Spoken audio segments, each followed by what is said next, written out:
नमस्कार सर, मैं आपके सामने एक इतिहास का बहुत ही इम्पोर्टेंट टॉपिक डिस्कस करने जा रहा हूँ, जिसका शीर्षक का नाम है संथाल विद्रोह। इतिहास के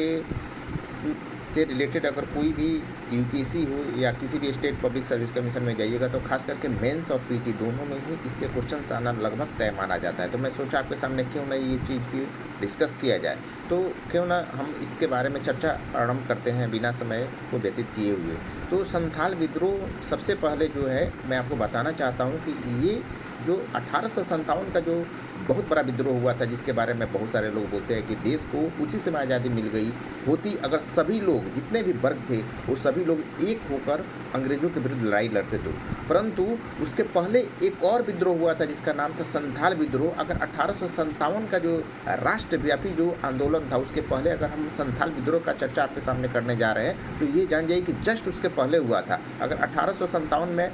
पूरे देश में जो क्रांति हुई थी, उसके जस्ट पहले 1855-56 में संथाल विद्रोह हुआ था। सबसे पहले संथाल विद्रोह में कौन ऐसे दो नाम हैं जो सभी को जुबान पर और सभी के लिए चर्चा के विषय थे, तो मैं आपको बताना चाहता हूँ। वो संथाल जाति से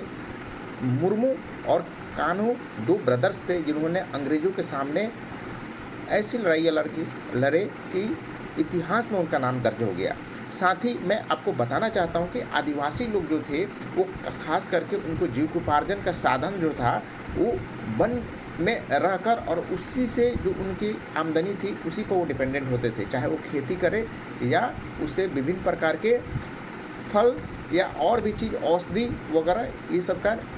जीविकोपार्जन का मेन इनका साधन था। परंतु परमानेंट सेटलमेंट बिल जो लॉर्ड कॉर्नवालिस के द्वारा लाया गया लगभग 1793 ईस्वी में, इसमें क्या हुआ कि बीच में साहूकार जो थे वो, या उसको ज़मींदार बोलिए, वो इन लोगों से एज ए टैक्स के रूप में, क्योंकि ये इनके अंग्रेज़ों के द्वारा संथाल लोगों को एक ऐसा संथाल परगना का क्षेत्र दिया गया पहाड़ियों के जस्ट नीचे, जिसमें ये लोग काफ़ी ही मतलब इस चीज़ में ये लोग माहिर थे कि कोई भी अगर फॉरेस्ट एरिया है उसको ये लोग एग्रीकल्चर लैंड में कन्वर्ट कर देते थे। तो इसका अंग्रेज़ों ने फ़ायदा उठाया। अंग्रेज़ सोचे क्यों ना इन लोगों के द्वारा जो जो एग्रीकल्चर लैंड जो अभी नहीं है और फॉरेस्ट है, उसको एग्रीकल्चर लैंड में कन्वर्ट करवाया जाए। तो इस तरीक़े से राजमहल के हिल्स जो था, अंग्रेज़ों के द्वारा इन लोगों को वहाँ पर बसाया गया। परंतु जब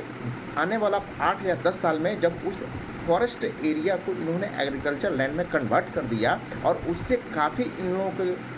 कृषि के रूप में इकोनॉमिक कंडीशन में जब बदल गया, उससे काफ़ी ग्रेन्स वगैरह यानी अनाज वगैरह आने लगा, तो परमानेंट सेटलमेंट का नियम उन पर लागू कर दिया गया कि ये जो लैंड है वो अंग्रेज वापस उस पर रेवेन्यू फेस करने लगे। यानी आप इस पर खेती करते हो तो अंग्रेज़ों को इस पर रेवेन्यू देना पड़ेगा, और वो रेवेन्यू लेने का जो काम है वो साहूकार द्वारा किया जाता था। इस प्रकार से देखिए तो उनकी दयनीय स्थिति होने लगी। बहुत सारे लोग उसी में दबते चले गए, क्योंकि उनके पास उतनी खेती से इतनी पैसा नहीं आता था कि वो रेवेन्यू के रूप में परमानेंट सेटलमेंट जो लॉर्ड कॉर्नवालिस के द्वारा जो 1893 में चलाया गया था, उसमें वो लोग कुछ अपना हिस्सा दे सके। तो एक तरीके से देखिए तो दयनीय स्थिति होते चला गया। तो इससे निकलने के लिए 1855 और 56 में जो दो ब्रदर्स है, मुर्मू और कान्हू, उनके द्वारा एक बहुत बड़ा आंदोलन चलाया गया। और ऐसा बोला जाता है कि इन लोगों के पास सिर्फ तीर और धनुष था, और अंग्रेजी हुकूमत के पास जो उस समय मॉडर्न उस समय के जो हथियार थे और गोली बारूद जो इंग्लैंड से आया था वो था। तब भी इन लोगों ने उनको बहुत ज़्यादा हद तक लगभग हरा दिया था। परंतु आधुनिक हथियार होने के कारण, अंग्रेज़ों के पास जो आधुनिक हथियार थे,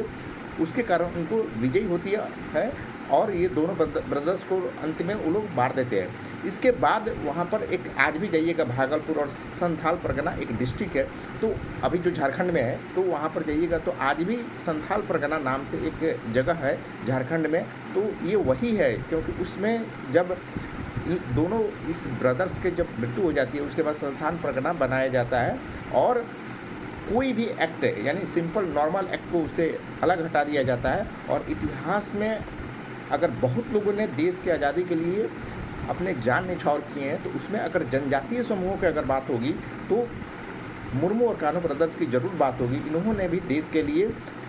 अपना जान दिया है और इतिहास में भले ही इनके बारे में बहुत ज़्यादा डिस्क्रिप्टिव नहीं दिया हो, परंतु हम और हमारे आने वाले जनरेशन्स को इसके बारे में ज़रूर पता होना चाहिए, क्योंकि ये दोनों ब्रदर्स भी देश की आज़ादी के लिए बहुत कुछ किए हैं, त्याग दिए हैं और अपना जान दिए हैं। तो मैं सोचा क्यों ना संथाल विद्रोह के बारे में आपसे कुछ डिस्कस किया जाए, जो कि बहुत सारे प्रतियोगिता परीक्षा में तो पूछे ही जाते हैं, साथ में कुछ अन्य लोग हैं या कुछ जनरल लोग हैं, उनको भी इसके बारे में जानकारी होनी चाहिए कि जनजातीय समूहों के द्वारा भी हमारे देश में आज़ादी के लिए कितनी सारे